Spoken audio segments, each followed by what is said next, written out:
Welcome to my channel open book. ഇന്നത്തെ video third ചാപ്റ്ററിൻ്റെ continuation ആണ്. ഇന്ന് നമ്മൾ കവർ ചെയ്യാൻ പോകുന്ന topic database, DBMS, database model, അതിൻ്റെ different types, advantages and disadvantages of DBMS. Database and database മോഡലിനെ കുറിച്ച് പഠിക്കുന്നതിന് മുമ്പ് നമ്മൾ അറിഞ്ഞിരിക്കേണ്ടത് എന്താണ് ഡാറ്റ എന്ന്. കഴിഞ്ഞ വീഡിയോയിൽ ഞാൻ എക്സ്പ്ലെയിൻ ചെയ്തു. ഡാറ്റ എന്ന് പറയുന്നത് ഒരു പീസ് ഓഫ് ഇൻഫോർമേഷൻ ആണ്. Data can be either quantitative or qualitative. Quantitative എന്ന് പറയുന്നത് എപ്പോഴും ഒരു ന്യൂമറിക് വാല്യൂ ആയിരിക്കാം. കൗണ്ട് അല്ലെങ്കിൽ ലെങ്ത്ത്, വിഡ്ത്ത്, ഇതൊക്കെ ആയിരിക്കും ക്വാണ്ടിറ്റേറ്റീവ്. വെറസ് ക്വാളിറ്റേറ്റീവ് എന്ന് പറയുമ്പോൾ മിക്കപ്പോഴും ഒരു ഡിസ്ക്രിപ്റ്റീവ് വാല്യൂ ആയിരിക്കും. അതായത് പച്ച കളറുള്ള പെൻ അല്ലെങ്കിൽ ബ്ലൂ കളറുള്ള കാർ. ഈ ഡാറ്റയുടെ എല്ലാം ഒരു കളക്ഷൻ ആയിരിക്കും ഡാറ്റാബേസ് എന്ന് പറയുന്നത്. ഒരു ഡാറ്റാബേസിൽ ഈ ഡാറ്റാസ് എല്ലാം ഇന്റർ റിലേറ്റഡ് ആയിരിക്കും. ഒരു ഇൻഫോർമേഷൻ സിസ്റ്റത്തിന് എയിം കഴിഞ്ഞ വീഡിയോ പറഞ്ഞു. നമ്മൾ ഒരു ഡാറ്റയെ ഇൻഫോർമേഷൻ ആക്കി കൺവേർട്ട് ചെയ്യുക, എന്നിട്ട് ആ ഇൻഫോർമേഷനിൽ നിന്ന് നോളജ് അക്വയർ ചെയ്യുക. ഇനി എന്തിനാണ് ഇൻഫോർമേഷൻ സിസ്റ്റം യൂസ് ചെയ്യുന്നത്? ഈ നോളജിൽ നിന്ന് ഒരു ഡിസിഷൻ ഉണ്ടാക്കുക. ഫോർ എക്സാമ്പിൾ, ഫോർഡ് കമ്പനിയുടെ കാറ് ഒരു മോഡല് കുറേ കളേഴ്സ് ഉണ്ട്.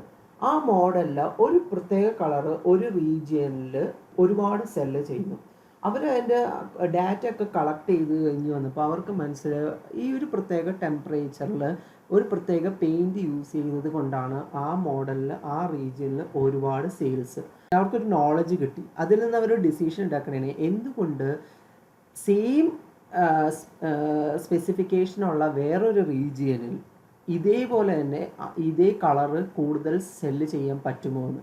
ഇങ്ങനെ ഡിസിഷൻ മേക്ക് ചെയ്യണമെങ്കിൽ എന്ത് ചെയ്യണം? ഡേറ്റ കുറേ അക്വയർ ചെയ്യണം, അത് കുറേ സ്റ്റോർ ചെയ്യണം. അത് സ്റ്റോർ ചെയ്തിട്ട് എന്തെങ്കിലും അനാലിസിസ് ചെയ്തേ പറ്റൂ. അതിനു വേണ്ടിയാണ് നമ്മൾ ഡാറ്റാബേസ് യൂസ് ചെയ്യുന്നത്. ഒരു വേർഡ് ഫയൽ ഉണ്ടാക്കി അതിൽ നമ്മൾ ഡേറ്റ ടൈപ്പ് ചെയ്യുന്ന പോലെ ഒരു ഡാറ്റാബേസിൽ നമുക്ക് ഡേറ്റ ഉണ്ടാക്കാൻ പറ്റില്ല. ഒരു ഡാറ്റാബേസ് ക്രിയേറ്റ് ചെയ്യാനും ഡേറ്റ തന്നെ അതിൻ്റെ ഉള്ളിൽ ആഡ് ചെയ്യാനും ആ ഡേറ്റ റീഡ് ചെയ്യാനും വേണമെന്ന് വെച്ചാൽ ആ ഡാറ്റ അപ്ഡേറ്റ് ചെയ്യാനും ഈവൻ ആ ഡേറ്റ ഡിലീറ്റ് ചെയ്യാനും എന്തിന് ആ ഡാറ്റാബേസ് ഇറ്റ്സെൽഫ് ഡിലീറ്റ് ചെയ്യാനും നമ്മളെ സഹായിക്കുന്ന ഒരു സോഫ്റ്റ്വെയർ ആണ് DBMS. ഈ DBMS സത്യം പറഞ്ഞു കഴിഞ്ഞാൽ ഒരു ഇൻ്റർഫേസ് ആണ്. നമ്മളും ഡാറ്റാബേസും തമ്മിലുള്ള ഇൻ്റർഫേസ്.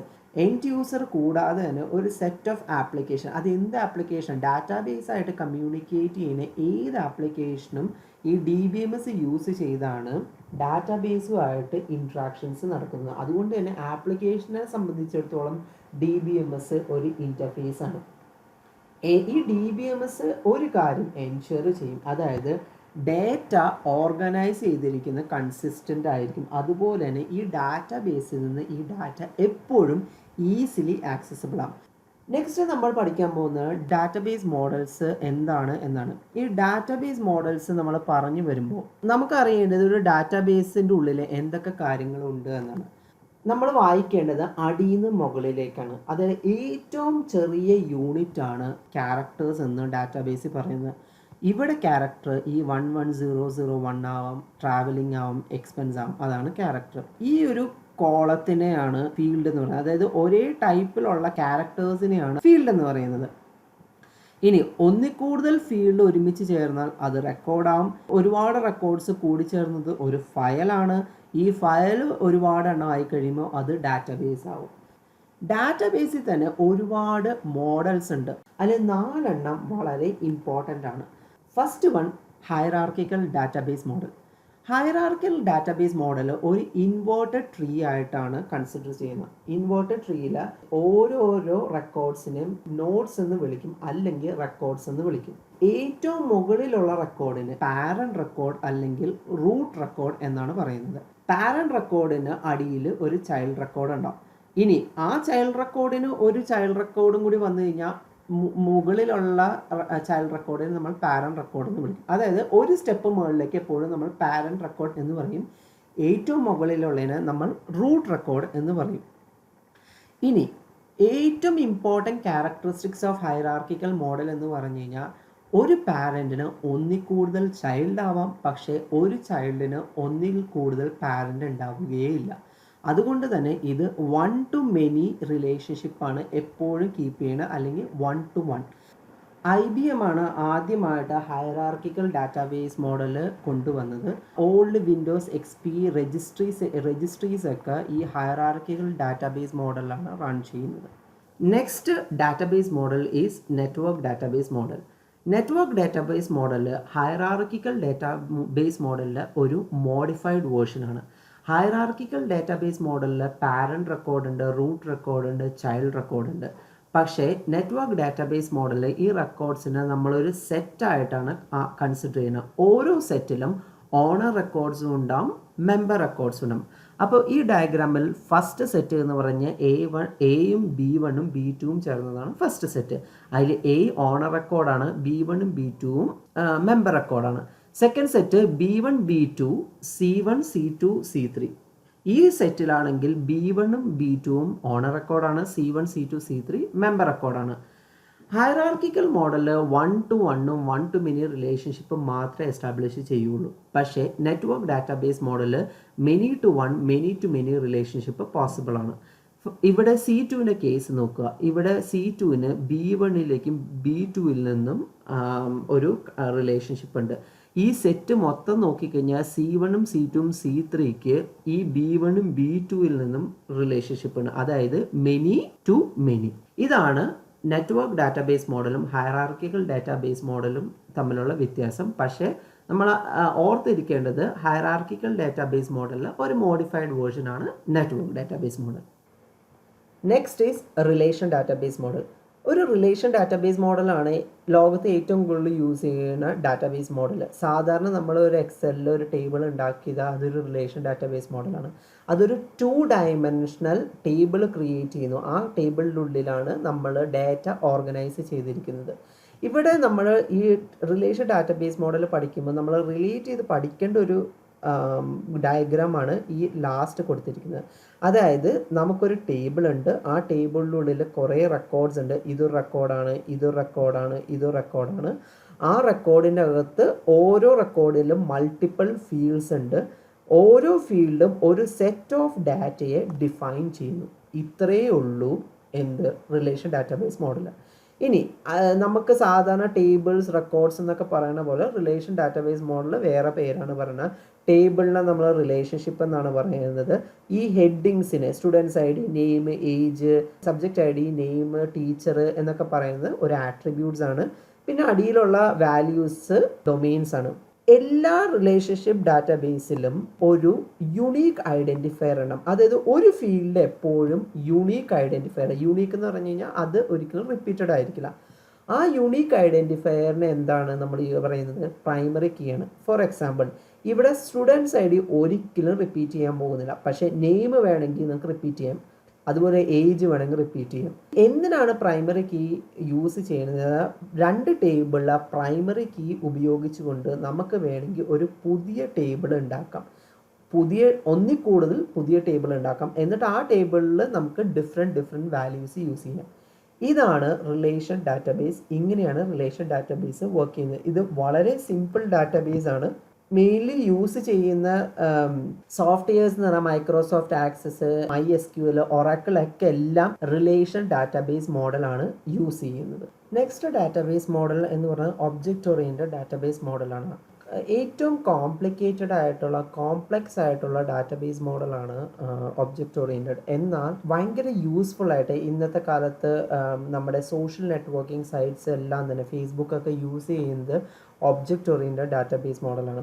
ഇതെങ്ങനെയാണ് വർക്ക് ചെയ്യുന്നത്? നമ്മുടെ വേൾഡിലുള്ള എല്ലാ വസ്തുക്കളെയും അല്ലെങ്കിൽ എല്ലാ കാര്യങ്ങളെയും അത് ഓരോരോ ഒബ്ജക്റ്റ് ആയിട്ടാണ് കൺസിഡർ ചെയ്യുന്നത്. ഓരോ ഒബ്ജക്റ്റിനും മിക്ക ഒബ്ജക്ട്സിനും ഒരു സബ് ഒബ്ജക്ട്സ് അല്ലെങ്കിൽ എന്തെങ്കിലും ജോലികൾ പ്രത്യേകതയുണ്ടാകും. ഇവിടെ നോക്കിക്കഴിഞ്ഞാൽ ഒബ്ജക്റ്റ് 1നെ കാണാം. ഒബ്ജക്റ്റ് 1ൻ്റെ അകത്ത് നമ്മൾ ഇത്രയും ഡേറ്റ കൊടുത്തിട്ടുണ്ട്. ഡേറ്റ് കൊടുത്തിട്ടുണ്ട്, ഡേറ്റ് കറസ്പോണ്ടിങ് ആയിട്ട് ഡേറ്റ്, ആക്ടിവിറ്റി കോഡ് 24 കൊടുത്തിട്ടുണ്ട്, റൂട്ട് I95, ഡെയിലി പ്രൊഡക്ഷൻ 2.5 എന്നൊക്കെ പറഞ്ഞ് കുറച്ച് വാല്യൂസ് കൊടുത്തിട്ടുണ്ട്. നമ്മൾ ആക്ടിവിറ്റി 24 എന്ന് കൊടുക്കുമ്പോൾ ഈ ഒബ്ജക്റ്റിന് ആക്ടിവിറ്റി 24 എന്ന് പറഞ്ഞ ഫീൽഡിന് വേറൊരു ഒബ്ജക്റ്റായിട്ട് കണക്ഷൻ ഉണ്ട്. ഓക്കെ, അപ്പോൾ ഈ ആക്ടിവിറ്റി 24 എന്ന് പറഞ്ഞ് നമ്മളിവിടെ കൊടുക്കുമ്പോൾ ഓട്ടോമാറ്റിക്കലി ഈ ഒബ്ജക്റ്റിൽ നിന്നുള്ള ഡേറ്റ പോപ്പുലേറ്റ് ചെയ്യും. ഇവിടെ ആക്ടിവിറ്റി 24 എന്ത് ചെയ്യും, ഇവിടെ ആക്ടിവിറ്റി നമ്പർ ഉണ്ടാകും, ആക്ടിവിറ്റിയുടെ പേരുണ്ടാകും, ഏത് പ്രൊഡക്ഷൻ യൂണിറ്റ് ആണ്, ആവറേജ് ഡെയിലി പ്രൊഡക്ഷൻ റേറ്റ്സ് എന്താണ്, ഓട്ടോമാറ്റിക്കലി വരും. ഫോർ എക്സാമ്പിൾ ഇവിടെ ആക്ടിവിറ്റി കോഡ് നമ്മൾ 10 കൊടുത്തു കഴിഞ്ഞാൽ 10 ആയിട്ട് റിലേറ്റ് ചെയ്ത് വെച്ചിരിക്കുന്ന ഒബ്ജക്റ്റ് പോപ്പുലേറ്റ് ആവും. ഇത്രയും ഈസിയാണ് സത്യം പറഞ്ഞ് ഇത് വർക്ക് ചെയ്യുന്നത്. പക്ഷേ ഇൻ റിയാലിറ്റി ഭയങ്കര കോംപ്ലക്സ് ആയിട്ടുള്ള ഡേറ്റാസ് സേവ് ചെയ്യാനാണ് ഒബ്ജക്റ്റ് ഓറിയൻറ്റഡ് പ്രോഗ്രാമിംഗ് യൂസ് ചെയ്യുന്നത്. Such as images, audios, videos. ഇത് മെയിനായിട്ട് യൂസ് ചെയ്യുന്ന ഒബ്ജക്റ്റ് ഓറിയൻറ്റഡ് പ്രോഗ്രാമിംഗ് എങ്കിലാണ്. അതായത് ജാവ, C++, എല്ലാത്തിലും ഇപ്പോൾ ഇറങ്ങുന്ന എല്ലാ പ്രോഗ്രാമിങ്ങിലും ഒബ്ജക്റ്റ് ഓറിയൻറ്റഡ് പ്രോഗ്രാമിംഗ് സപ്പോർട്ട് ചെയ്യുന്നുണ്ട്.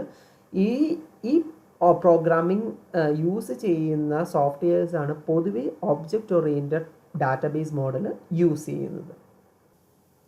Next topic advantages of DBMS ആണ്. ഇതിൽ മെയിനായിട്ട് ബുള്ളറ്റ് പോയിൻറ്റ്സ് പഠിക്കുക. ഓരോ ബുള്ളറ്റ് പോയിൻറ്റ്സിനും എഴുതാൻ 1 or 2 സെൻറ്റൻസസ് ഓർത്ത് വെക്കുക.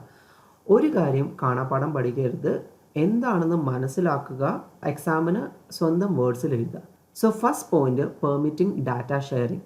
ഒരേ ഡാറ്റ മൾട്ടിപ്പിൾ യൂസേഴ്സിന് ആക്സസ് ചെയ്യേണ്ട സാഹചര്യം ഉണ്ടാകും. അപ്പോൾ മൾട്ടിപ്പിൾ യൂസേഴ്സിന് ആക്സസ് ചെയ്യാൻ സഹായിക്കുന്നത് DBMS ആണ്. Second point, minimising data redundancy. DBMS ആണ് ഡാറ്റാബേസിലേക്ക് ഡാറ്റ റൈറ്റ് ചെയ്യുന്നതും അത് അപ്ഡേറ്റ് ചെയ്യുന്നതും ഡിലീറ്റ് ചെയ്യുന്നതുമെല്ലാം. ഒരേ ഡാറ്റ മൾട്ടിപ്പിൾ ടൈംസ് ഡാറ്റാബേസിൽ റൈറ്റ് ചെയ്ത് കഴിഞ്ഞാൽ അവിടെ ഡ്യൂപ്ലിക്കേഷൻ നടക്കും. ഡ്യൂപ്ലിക്കേഷൻ നടന്നു കഴിയുമ്പോൾ നമുക്ക് ഒരുപാട് സ്റ്റോറേജ് ഏരിയ വേസ്റ്റ് ആയിപ്പോൾ. ഡ്യൂപ്ലിക്കേഷൻ ഒഴിവാക്കി കോസ്റ്റ് കുറയ്ക്കേണ്ട റെസ്പോൺസിബിലിറ്റി DBMSൻ്റേതാണ്. മൂന്നാമത്തെ point, integrity can be maintain. Data accurate ആയിട്ടും കൺസിസ്റ്റൻ്റ് ആയിട്ടും ഡാറ്റാബേസിലേക്ക് അപ്ഡേറ്റ് ചെയ്യുന്ന റെസ്പോൺസിബിലിറ്റി DBMS ആണ്. അതുകൊണ്ട് തന്നെ DBMS വഴിയുള്ള ഫോൾസ് ആയിട്ടുള്ള ഡാറ്റാബേസിൽ ഒരിക്കലും സേവ് ചെയ്യില്ല എന്ന് നമുക്ക് ഉറപ്പ് വരുത്താൻ പറ്റും. അങ്ങനെ ഡാറ്റ ഇൻറ്റഗ്രിറ്റി നമുക്ക് മെയിൻറ്റെയിൻ ചെയ്യാൻ പറ്റും. Fourth point, program and file കൺസിസ്റ്റൻസിയാണ്. ഒരൊറ്റ പ്രോഗ്രാമർ ഇരുന്നല്ല ഒരു സിംഗിൾ പ്രോഗ്രാം ഉണ്ടാക്കുന്നത്. ഇപ്പോൾ വാട്സപ്പ് ആണെങ്കിൽ തന്നെ ഒരൊറ്റ പ്രോഗ്രാമർ അല്ല വാട്സപ്പ് ഉണ്ടാക്കുന്നത്. വാട്സപ്പിൻ്റെ ഫീച്ചേഴ്സൊക്കെ അപ്ഡേറ്റ് ചെയ്യുന്ന ഒരുപാട് പ്രോഗ്രാമേഴ്സ് ഇരിക്കും. ഇവരെല്ലാവരും ആക്സസ് ചെയ്യുന്നത് ഒരേ ഡാറ്റാബേസിൽ നിന്നായിരിക്കും. ആ ഡാറ്റാബേസിനുള്ളിൽ കുറേ ഫയൽസും പ്രോഗ്രാംസൊക്കെ ഉണ്ടാവും. ഈ ഓരോ ഫയലും പ്രോഗ്രാംസും ഡിഫറെൻറ്റ് സ്റ്റാൻഡേർഡ്സ് ആണെങ്കിൽ ഓരോ പ്രോഗ്രാമർക്കും ഭയങ്കര കൺഫ്യൂഷൻ ആയിരിക്കും. അതിലൂടെ ഒരുപാട് തെറ്റുകൾ വരുത്താം.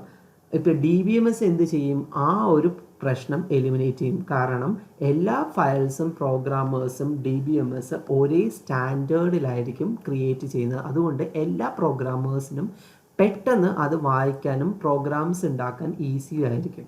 ഫിഫ്ത്ത് പോയിന്റ്, യൂസർ ഫ്രണ്ട്ലി ആണ്. ഡാറ്റ ആക്സസ് ചെയ്യുന്ന നമ്മുടെ എൻഡ് യൂസറിൻ്റെ തമ്മിലുള്ള ഒരു ഇൻ്റർഫേസ് ആണെന്ന് പറഞ്ഞു. അതുകൊണ്ട് തന്നെ അത് യൂസർ ഫ്രണ്ട്ലി ആണ്. നമുക്ക് പെട്ടെന്ന് ആക്സസ് ചെയ്യാൻ ഡാറ്റ മാനിപ്പുലേറ്റ് ചെയ്യാനൊക്കെ ഭയങ്കര ഈസി ആയിരിക്കും DBMS ഉണ്ടെങ്കിൽ. Sixth point, improved security. അതായത് കുറേ ഡാറ്റ എല്ലാവർക്കും യൂസ് ചെയ്യേണ്ട അവസ്ഥ വരും.